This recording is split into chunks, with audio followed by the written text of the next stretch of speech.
quero falar sobre o seguinte tema: 7 palavras de Jesus após a ressurreição. 7 palavras de Jesus após a ressurreição. Eu sei que você já ouviu uma pregação aqui sobre 7 palavras de Jesus na cruz.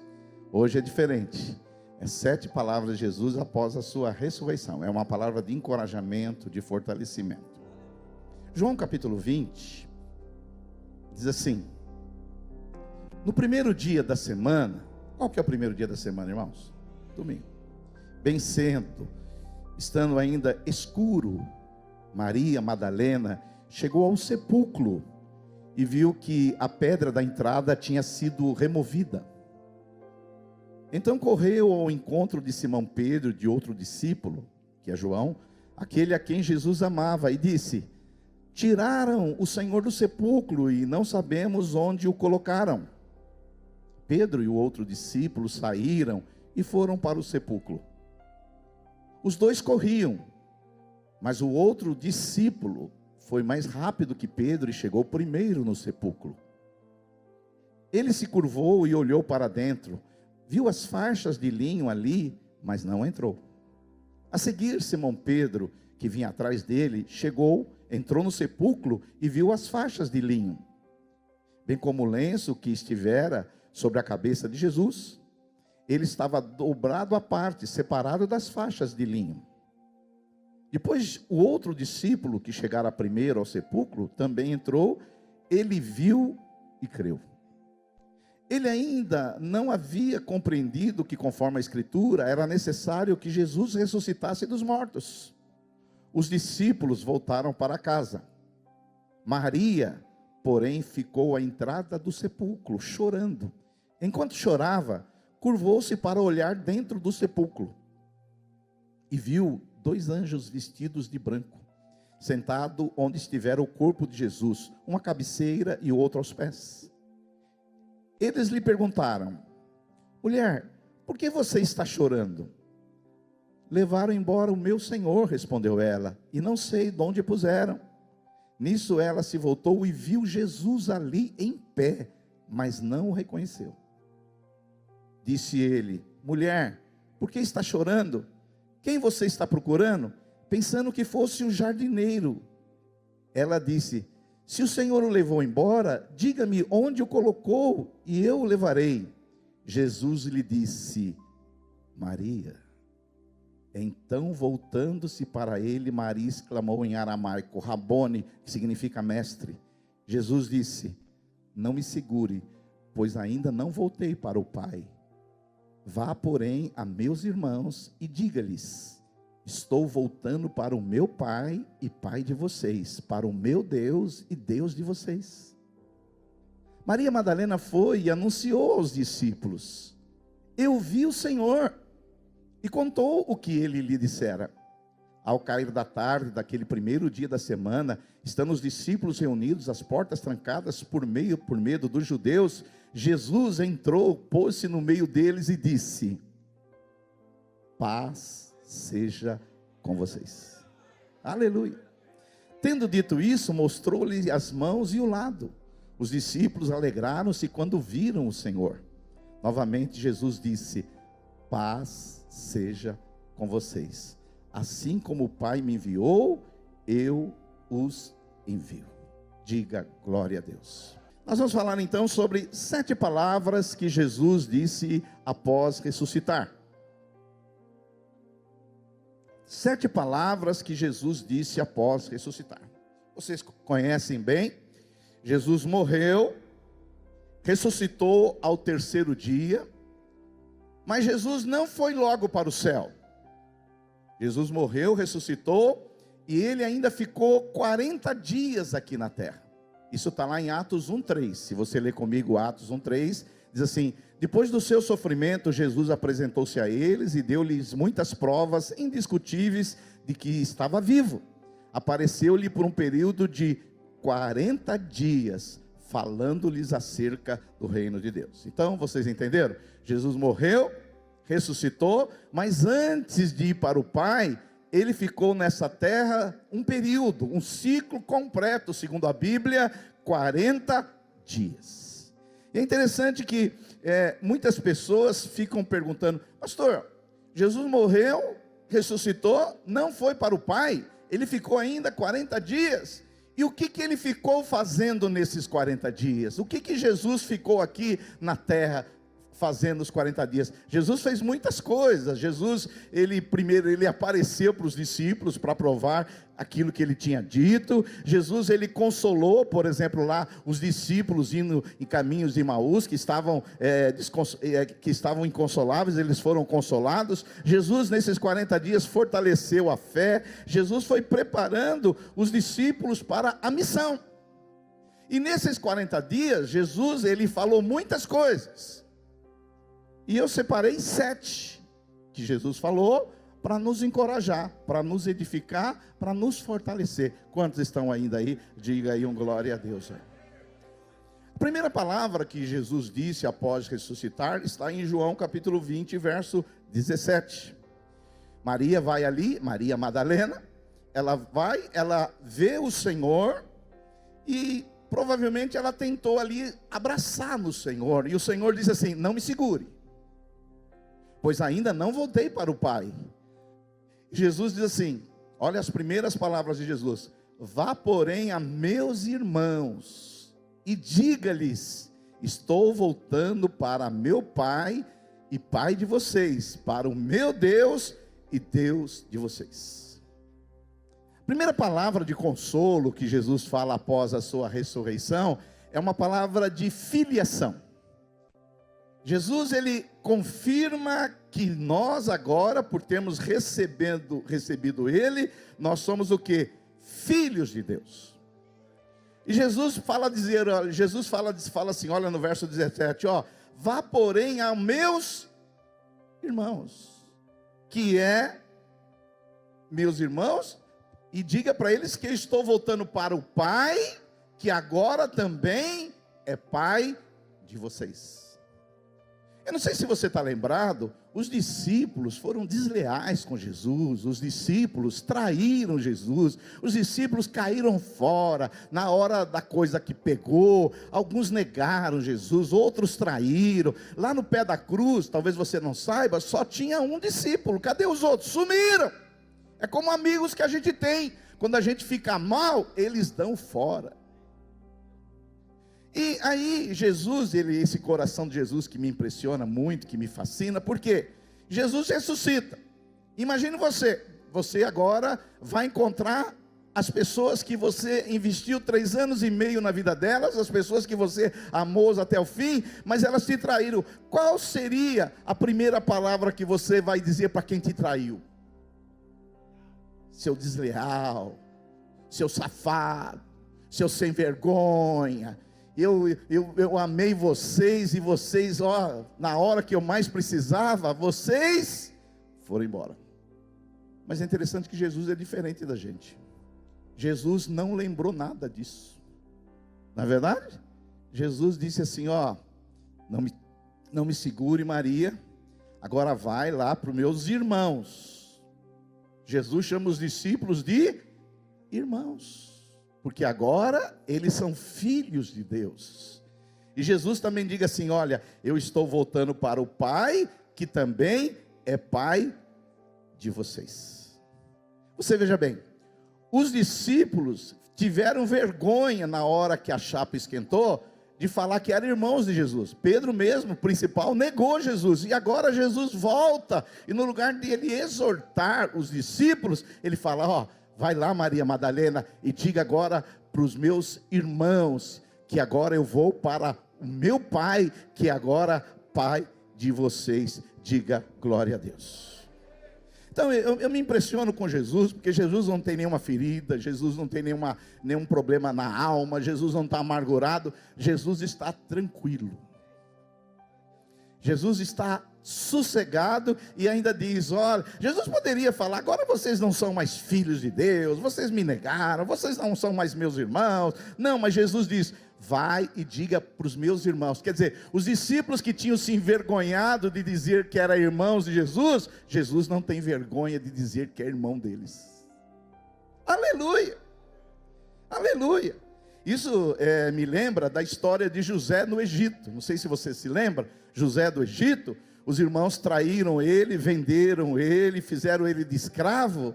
E depois José no Egito, quando ele reconhece ali os seus irmãos, ele perdoa os seus irmãos, ele recebe os seus irmãos. E José, na antiga aliança, representa um tipo de Cristo. Você sabe que esses personagens do Antigo Testamento, eles apontam para Cristo, porque Cristo é o centro da Bíblia Sagrada. Eles apontam para Cristo, mas eles apontam para Cristo porque eles têm muitas qualidades de Cristo, mas eles não têm todas as qualidades de Cristo, porque José, ele perdoou seus irmãos, mas ele lembrou os irmãos dele: vocês me venderam. Vocês me venderam. Mas Jesus não jogou na cara, não. Você vê que Jesus é diferente. Jesus não lembra. Eu vim dizer para você hoje, por mais que você tenha pecado, se você nasceu de novo, Jesus não fica lembrando dos nossos pecados. Não é maravilhoso você servir um Deus que não fica lembrando dos nossos pecados? Eu não sei você, mas eu, quando era pequeno, eu tinha muito medo do dia do juízo final. O dia do juízo final. E talvez você tenha medo até hoje: pastor, eu tenho medo do juízo final, eu tenho medo daquele dia. Filho, o dia de juízo final é o seu dia de glória. É o dia de você receber uma recompensa da parte de Deus. É o dia que você vai ser semelhante a Jesus. Então, não se preocupe do dia do juízo final. Quem tem que se preocupar com o dia do juízo final são os ímpios.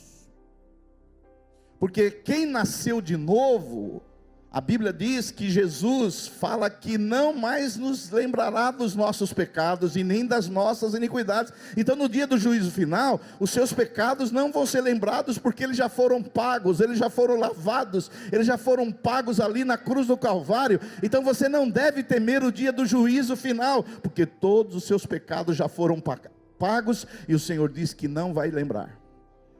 Não é um alívio para você saber isso? Agora, para o ímpio, não. Todos os seus pensamentos, desejos, intenções, vontades, ações vão ser lembrados, vão ser julgados e pagarão com a morte eterna. Então, hoje eu não tenho medo do juízo final. Pelo contrário, vai ser o dia de glória. Mas se você ainda acredita que você vai ser julgado, que você vai penalizado, vive assim, vive aí debaixo de culpa, de condenação. Olha, se Jesus voltar hoje, vai ser o dia mais glorioso da sua vida. Por isso que nós não estamos aqui para te atormentar, não. Nós estamos aqui para pregar o Evangelho. O Evangelho são boas notícias da parte de Deus, que Jesus morreu pelos nossos pecados. E para esses traidores, esses que negaram Jesus, Jesus fala assim: ó, vai lá e avisa para os meus irmãos, que são também os filhos de Deus. Então diga para o seu irmão do seu lado aí: você agora é filho de Deus. Não é maravilhoso saber que nós somos filhos de Deus? Eu sei que você fica colocando aí no Instagram, no Facebook: Maria, serva do Deus Altíssimo, José, servo do Onipotente. Filho, essas coisas são bíblicas e são boas. Mas o maior título que você tem diante de Deus não é servo, é que você é filho, filha. Eu vejo, de vez em quando eu entro aí nos Facebook de vocês, está lá: Maria, serva do Deus Altíssimo, João, serve ao Deus Todo-Poderoso.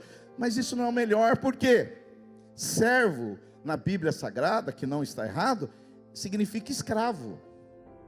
A palavra doulos no grego, servo, e tem gente que põe lá servo. Então, servo, ou seja, escravo do Deus Altíssimo. É que você era escravo do outro lado de lá. Quando você estava no reino das trevas, você era escravo dele. Mas o dia que você veio para Jesus, ele te tirou do império das trevas e transportou para o reino do Filho do seu amor. Agora você é filho do Rei, você está no reino de Deus, você vive a glória de Deus. Aleluia. Então vai lá no seu Facebook, tira lá aquele negócio: Maria, serva do Deus Altíssimo. Coloca lá: Maria, filha amada do Deus Altíssimo. Mas não vai fazer isso agora na hora do culto. A segunda palavra que Jesus fala, a primeira, ele confirma a nossa filiação. A segunda palavra que eu quero falar hoje, que Jesus fala depois da sua ressurreição, está em João capítulo 20, verso 19. Diz assim: ao cair da tarde, daquele primeiro dia da semana. Qual é o primeiro dia da semana, irmãos? Domingo. Estando os discípulos reunidos às portas trancadas, por medo dos judeus, Jesus entrou, se pôs no meio deles e disse: paz seja com vocês. Diga aí para o seu vizinho: paz seja com você. Veja bem, antes de falar da paz, eu quero exortar vocês em amor agora. Em amor. É uma exortação em amor. Você sabe que nós estamos reunidos hoje no domingo. O domingo é o primeiro dia da semana. Até então, o povo de Deus, o antigo Israel, se reunia de que dia? Sábado. Até hoje. Os muçulmanos, eles se reúnem que dia? Sexta-feira. Cristãos se reúnem no domingo. Por quê? Porque Jesus ressuscitou no domingo. Lá em Apocalipse capítulo 1, verso 10, diz assim, João, no Apocalipse, ele diz assim: no dia do Senhor, achei-me no Espírito, e ouvi por trás de mim uma voz forte como de trombeta. O dia que Jesus apareceu para João na ilha de Pátimos, foi que dia? Domingo. Então, eu vim dizer aqui para os mais novos, que domingo não é dia de ir na feira, domingo não é dia de lavar roupa, domingo para os homens aqui não é dia de jogar bola. Pastor, virou Assembleia de Deus? Pensa o que você quiser. Domingo é o dia do Senhor. Domingo é o dia do Senhor. Os judeus no sábado, eles separam que é o dia do Senhor. O muçulmano, na sexta-feira, ele separa, é o dia do Senhor. Mas a crentaiada, quando eu me converti, o crente no domingo era o dia do Senhor e pronto. Mas a nova geração, eles relativizam tudo. E eles fazem tudo no domingo. Mesmo menos separar o dia do Senhor. Eu quero dizer para você aqui, alto e bom som: se você não separar domingo para estar com o Senhor, você está em pecado. Eu vim dizer isso para você, em amor. Agora vamos voltar para o que Jesus disse. A Bíblia Sagrada diz o seguinte, que quando Jesus entra ali no versículo 19, no domingo, Jesus apareceu no domingo. O domingo mudou completamente a história. Não sei se você sabe, até Jesus o domingo era um dia normal. Mas a partir da ressurreição de Jesus, a partir desse texto aqui que nós estamos lendo, Jesus mudou o curso da história. E cristãos durante toda a história separaram o domingo para estar com o Senhor. Para você ter ideia, teve atletas olímpicos que perderam medalhas porque não competiam de domingo. Mas vamos voltar aqui para a paz. Já passou o momento da exortação. Não, sabe por que eu digo isso aqui? Porque hoje é o dia de ceia. E dia de ceia é um dia que todas as igrejas, não é só a nossa não, todas as igrejas, a reunião vem mais gente. Lá na sua igreja também vem mais gente? Hoje vai estar lotado. A minha pergunta, pastor Willy e pastores, é: o que esses irmãos que vêm no dia de ceia, e graças a Deus porque eles vão ser abençoados para participar da ceia, o que eles fazem nos outros domingos? Essa é uma das coisas, mas não é só essa não. Entendeu? Porque veja bem, se no domingo a sua igreja, a minha igreja, as igrejas evangélicas têm mais gente, o que esses crentes fazem no domingo quando não é ceia? Mas acabou, fecha os parênteses, vamos falar de paz agora. No espírito, e com amor e carinho, não é com ódio. A segunda palavra que Jesus fala no domingo é: paz seja com vocês. Olha, irmãos, no versículo 19 diz assim, que ao cair da tarde do primeiro dia da semana, no domingo, os discípulos estavam reunidos com as portas trancadas.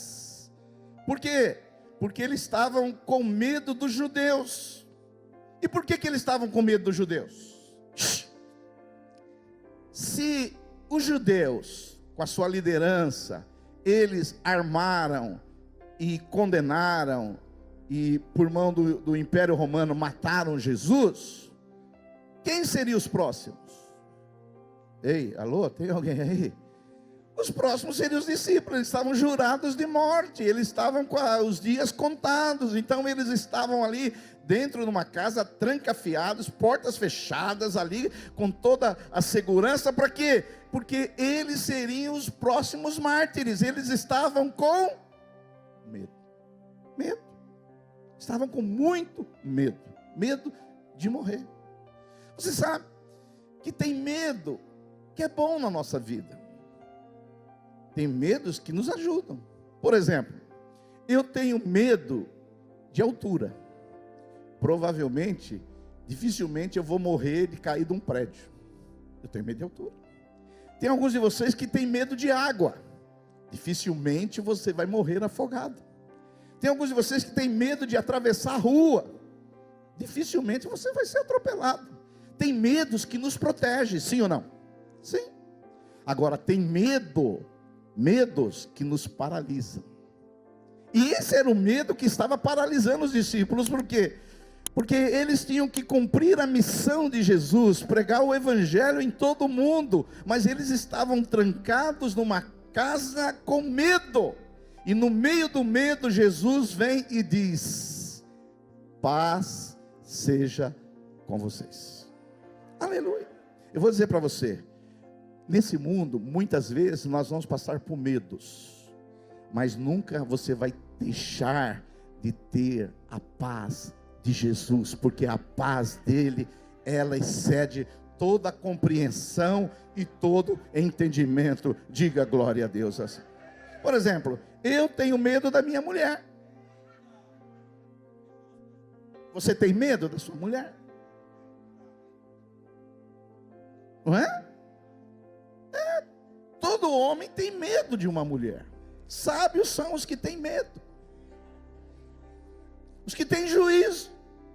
Agora, mesmo no meio do medo, Jesus diz assim: paz seja com vocês. Olha só, a segunda palavra de Jesus após a ressurreição. Por quê? Nós vamos passar por intempéries, por lutas, por adversidades. Muitas vezes a vida vai se apresentar para nós não como mãe, mas como madrasta. Muitas vezes vamos passar por momentos difíceis, mas nunca vamos perder a paz.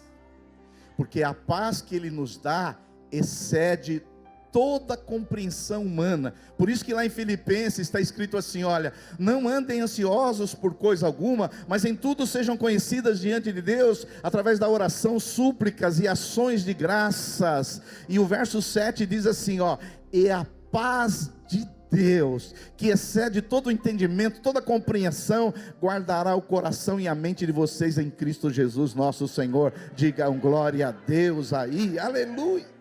Então, olha irmãos, eu não sei, talvez você não tenha dinheiro, talvez você não tenha recursos, talvez você não tenha influência, talvez você não tenha o que você gostaria de ter, mas se você tem Jesus, você tem uma paz. E às vezes todo mundo está passando por uma turbulência, você por uma crise, e você fala: olha, tudo isso está acontecendo, mas ninguém rouba a paz que Jesus me dá. Digam glória a Deus aí. Essa é a palavra de Jesus. Não importa o que você esteja passando, vocês sabem a luta que eu estou passando, mas nunca deixei de ter paz. Na minha casa tem paz. Eu lembro de um corinho, Will, que eu cantava na década de 70, quando eu era jovem. Oh, que paz Jesus me dá. E vai parar por aí, por aí. Diga aí para o seu vizinho: ninguém pode tirar a sua paz, porque é Jesus que te dá a paz. E quando você tem a paz de Deus, agora você sabe que você está em paz com Deus, você não está em guerra com Deus, você não está em luta com Deus, você não está numa demanda com Deus, você está em paz com Deus. Amém? Romanos capítulo 5, verso 1 diz: justificados mediante a fé, nós temos o quê? paz com Deus. Nós temos paz. Eu estou em paz. Tem gente aí que fala que está lutando com Deus. Tem gente que está numa briga com Deus. Cuidado, porque quem briga com Deus vai sair que nem Jacó, com a perna toda arrebentada. Eu olho para o céu e falo, estou em paz com Deus, por causa de Jesus Cristo. Nós somos justificados e temos paz com Deus. E quando nós temos a paz com Deus, nós temos a paz de Deus. E quando nós temos a paz de Deus, nós vivemos em paz com os irmãos. Gente que fica arrumando confusão entre os irmãos é que não tem paz. Gente que fica arrumando encrenca na célula é que não tem paz. Gente que fica perturbando o marido na hora que ele quer assistir um jogo é porque não tem paz. Paz, paz, irmã, paz, irmão. Aleluia, aleluia. Marido não pode ficar um pouquinho lá no sofá que já vai lá. Paz, paz, paz de Deus. Paz, paz, paz. Aleluia, não é assim, Will? Paz. Aleluia. Terceira palavra que Jesus disse depois da sua ressurreição é uma palavra de consolo e fortalecimento. Olha só, João capítulo 20, verso 22. Jesus, ele ressuscita, fala para Maria dizer para os seus irmãos que é o vosso pai.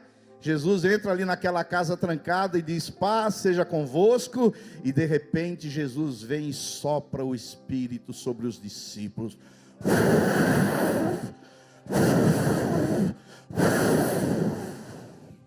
Ele sopra. Está escrito aí, você está olhando com essa cara para mim, por que você está olhando com essa cara aí? Está escrito aí, olha, João 20, 22. E com isso, Jesus fez assim, ó, eu só estou tentando ser didático com você. Soprou sobre eles e disse, recebam o Espírito Santo, diga glória a Deus. Porque agora os discípulos, eles precisavam o quê? Ser consolados, ser fortalecidos. Eles tinham recebido uma missão, uma comissão, um chamamento. Eles tinham descoberto o propósito da vida deles. E eles não tinham poder para isso. Eles não tinham unção para isso. Eles não tinham uma capacitação. Eles não tinham habilidades. Eles não tinham dons para isso. Eles não tinham competências para isso. Mas Jesus vem e faz assim, ó, sopra sobre eles e eles recebem uma consolação e uma capacitação sobrenatural de Deus. Por isso que vida cristã, você não vive sozinho, você vive com um amigo chamado Espírito Santo, que te fortalece para você viver uma vida cristã vitoriosa, para que o fruto do Espírito, o amor, a alegria, a paz, a bondade, a benignidade, a mansidão, o domínio próprio sejam reais na sua vida e você se pareça com Jesus. Aleluia. Aleluia. Quarta-feira eu vou falar sobre ser cheio do Espírito Santo para se parecer com Jesus. Você precisa ser cheio do Espírito para se parecer com Jesus. A quarta palavra que Jesus disse depois que ele ressuscitou é uma palavra de propósito e missão. Olha só, Jesus chega para os discípulos em Mateus 28, 18 e 19. Jesus aproximou-se deles, Jesus agora ressurreto, e Jesus diz assim, toda autoridade me foi dada nos céus e na terra.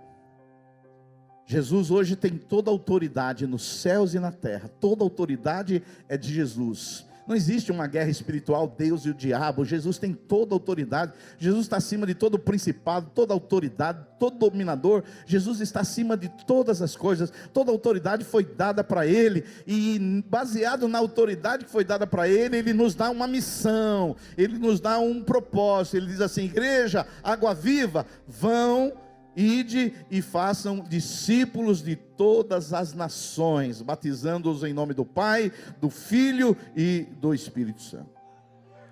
Aleluia, está aqui o nosso querido Danilo, a Diane, estão lá em Portugal. Por quê? Cumprindo o chamamento, cumprindo a missão. Jesus nos deu uma missão para pregar o Evangelho na nossa cidade, no nosso estado, no nosso país e também para as nações. Digam glória a Deus aí. E você pode ajudar como? Orando, indo, contribuindo. Você tem uma parte nessa missão. Nós recebemos uma missão da parte de Deus. Por isso que fazemos encontros, por isso que fazemos células, por isso que discipulamos, porque recebemos uma comissão de Jesus. Jesus falou, vão e façam discípulos.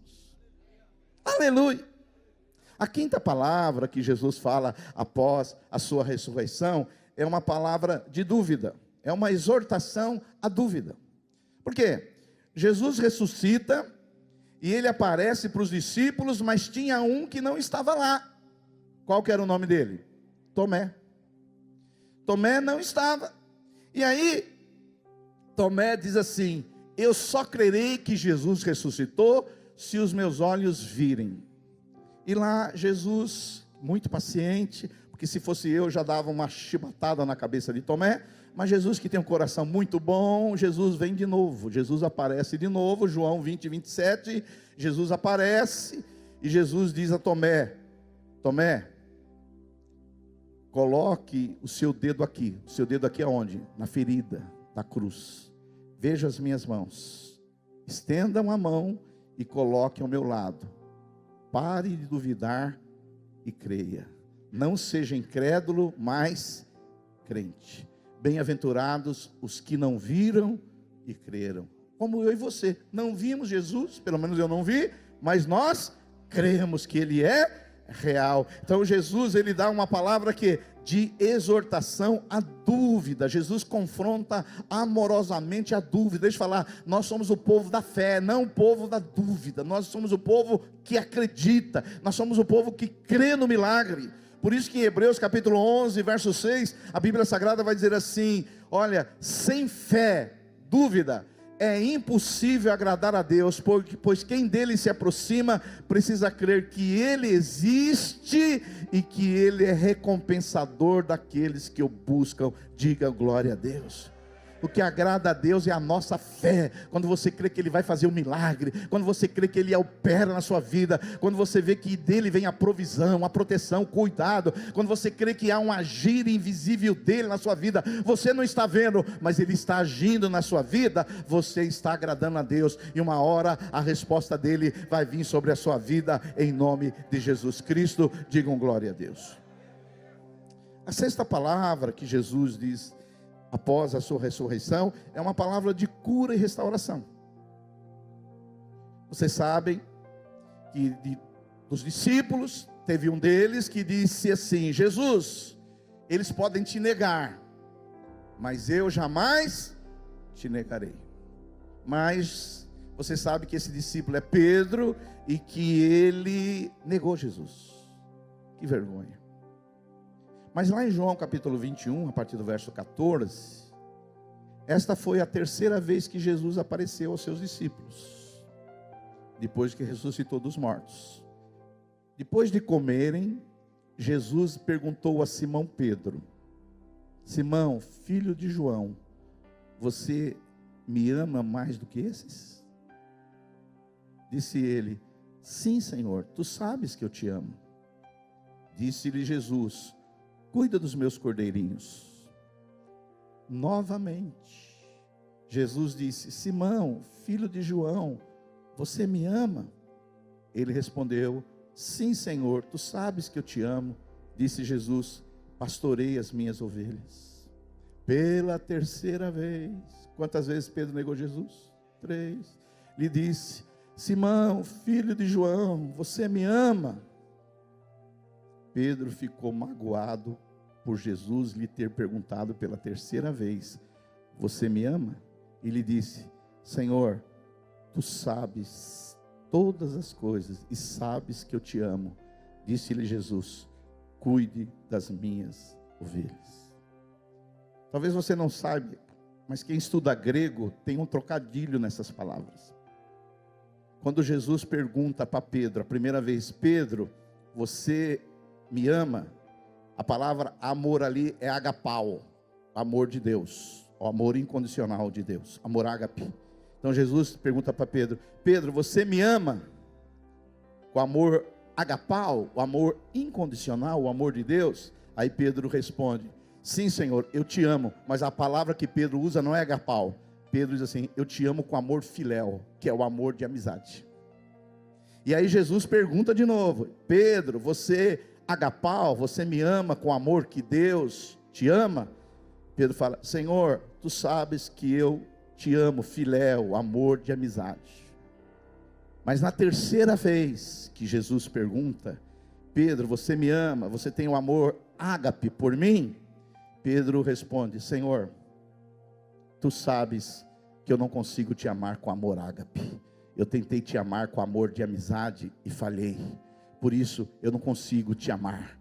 Por isso, Senhor, derrama sobre mim o teu Espírito, para que eu possa te amar com o amor que Deus me ama, o amor ágape. E Jesus, o que ele está fazendo aqui? Ele está restaurando Pedro, porque Pedro negou Jesus 3 vezes, e Jesus pergunta o quê? 3 vezes. E Pedro sabia que ele achava que ele poderia amar Jesus através do seu esforço, através da sua força. Mas eu vou falar para você, você não consegue amar a Deus e as pessoas com a sua própria força. Você precisa do Espírito Santo ser derramado no seu coração, para que você ame a Deus como Deus quer que você ame. Por exemplo, vou te dar um exemplo.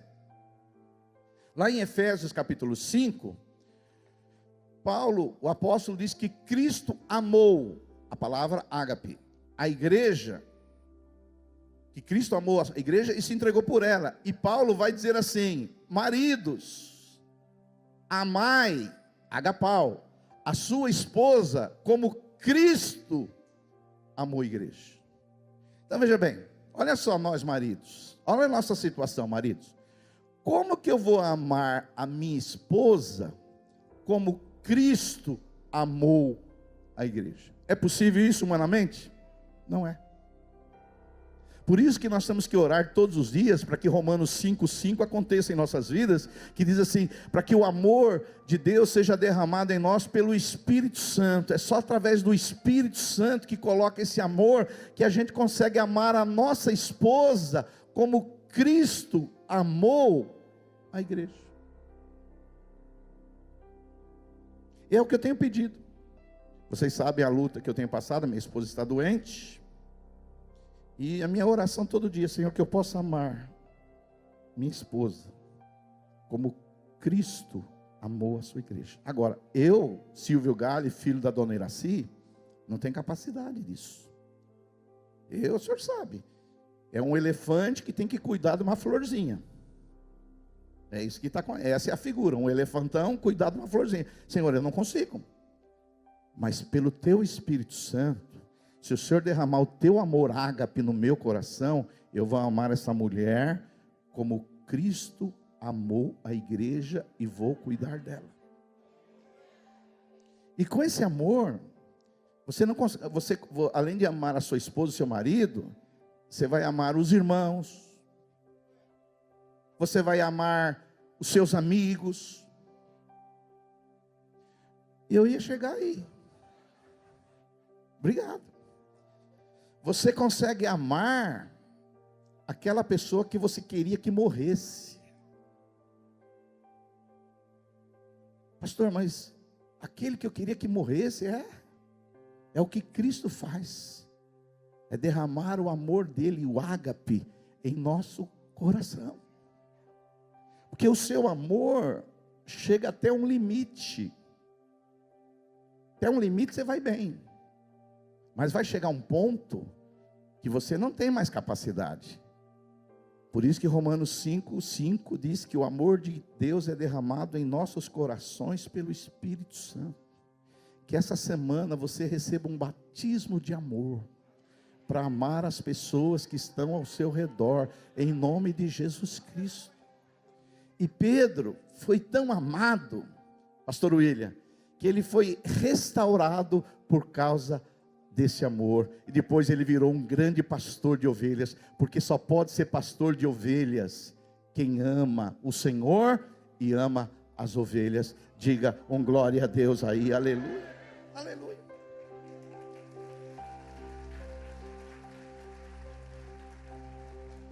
Eu peço todos os dias para que eu ame vocês, que eu possa amar esses irmãos, mesmo aqueles que ficam com o celular na hora que eu estou pregando. Senhor, me dá amor por ele. Senhor, quer fazer amar. Que você, líder, ame a sua célula como Cristo amou a igreja. Que você, discipulador, ame os seus liderados como Cristo amou a igreja. Esse é o nosso desafio. Porque tem pessoas que chegam para nós e falam assim: ó, pastor, eu estou assim, eu estou na média. Então, você está na média, mas na média, qual é o seu parâmetro de média? Qual é a régua? A nossa régua é Cristo. A régua está lá em cima. Por isso que nós precisamos pedir ao Espírito Santo para derramar o amor em coração.